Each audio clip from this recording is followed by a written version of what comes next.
Bumangga din sa BRP Pagkanay ng Philippine Coast Guard noon lamang Lunes at sumunod naman ay sunod-sunod na bumangga itong vessel na 1555. Well, ito na naman, ito namang isa pang barko nila, meron naman pong water cannon ngayon.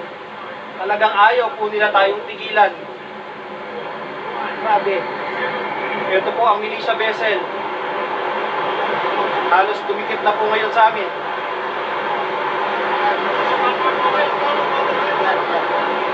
Water cannon. Hindi na po malaman ngayon kung saan kami papanig dito dahil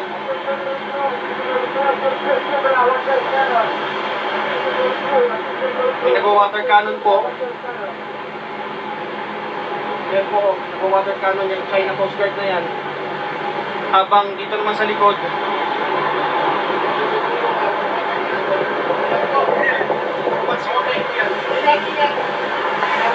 po mga kapuso. Pasok muna po tayo saglit.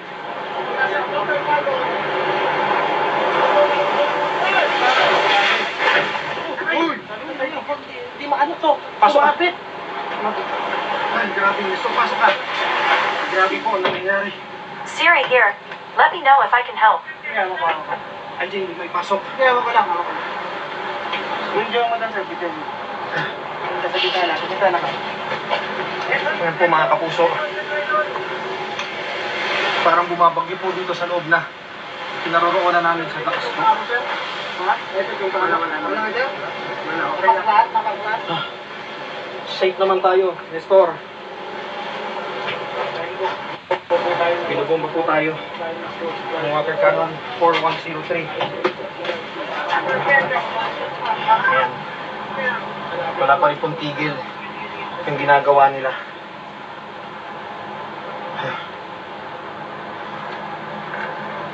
Ayan, grabe po. Basa din.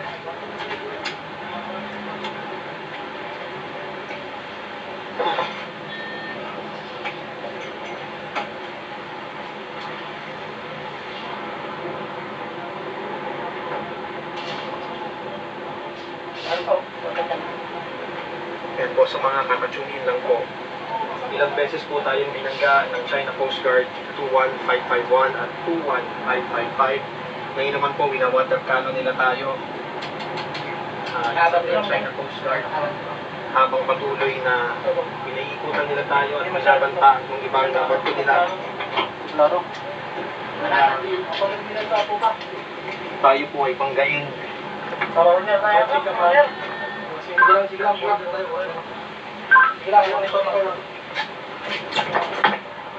Yan po mga kapuso.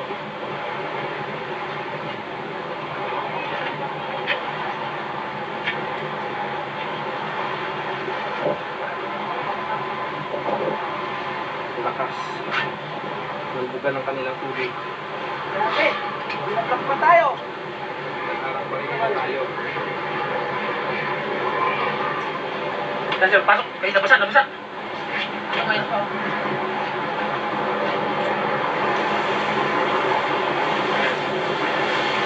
Ito po, water cannon nila.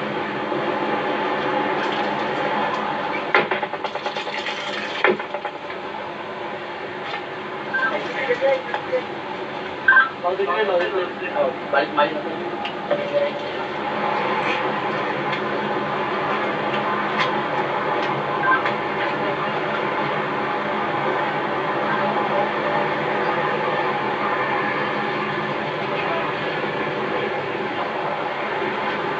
Sa mga kakatsukin lang po, ito pong barko ng BFAR or Bureau of Fisheries and Aquatic Resources, itong BRP Dato Sanday, ay binomba po ng China Coast Guard vessel.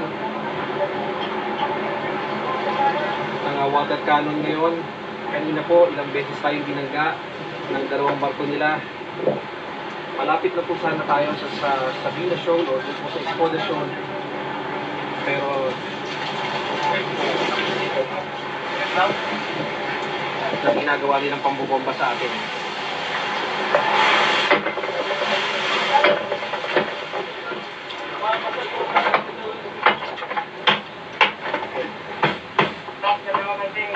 Kinailangan na pong sarado yung pintong yan dahil matindi na po talaga ang nangyayari. Pre! Pasok na, pre! Pasok na. Pasok ka, pre.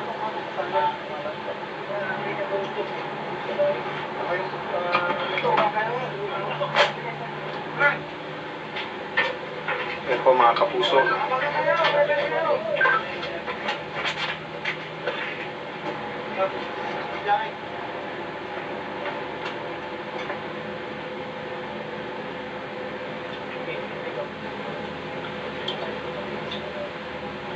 So yun po mga kapuso.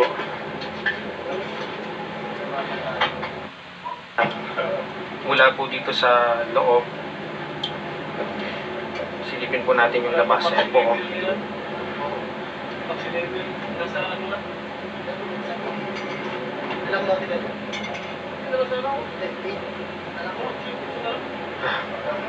Sayang at dito, advice na lang pala ay nandun na tayo sa Skoda Show.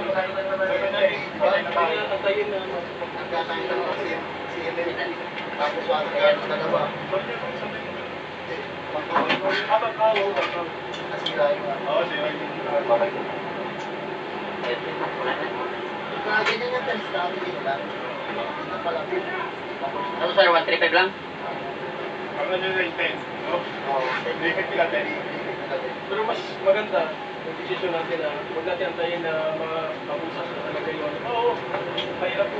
Pero, Wala yung mga nalasky sa atin. pero, ilisip ko, dalang din sa atin. Tayo na.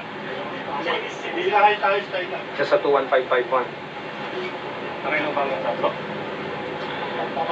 Ito po yung mga magigiting nating tauhan ng BFAR. Sila po yung mga bayan lang ang iniisip, hindi po ang sarili.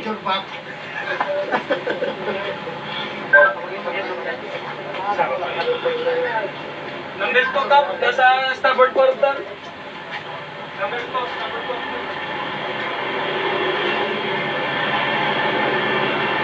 Ganito po ang sitwasyon. Matapos yung pagwa-water cannon nila,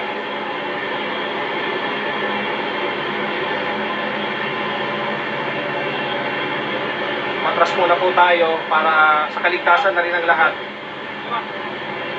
Ayaw po talaga nila tayong kantanan, kaya yun muna po ang gagawin ngayon. No choice po.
Ako, water cannon na naman.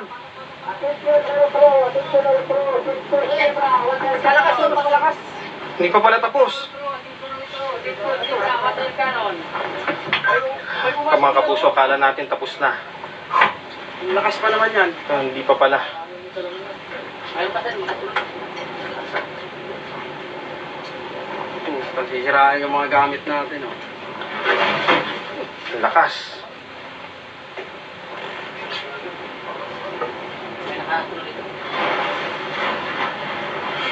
Ano na dito?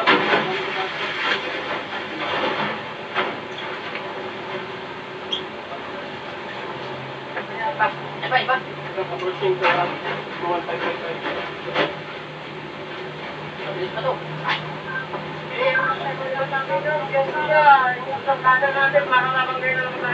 Kapi-kapi na yung monitor na doon. Security.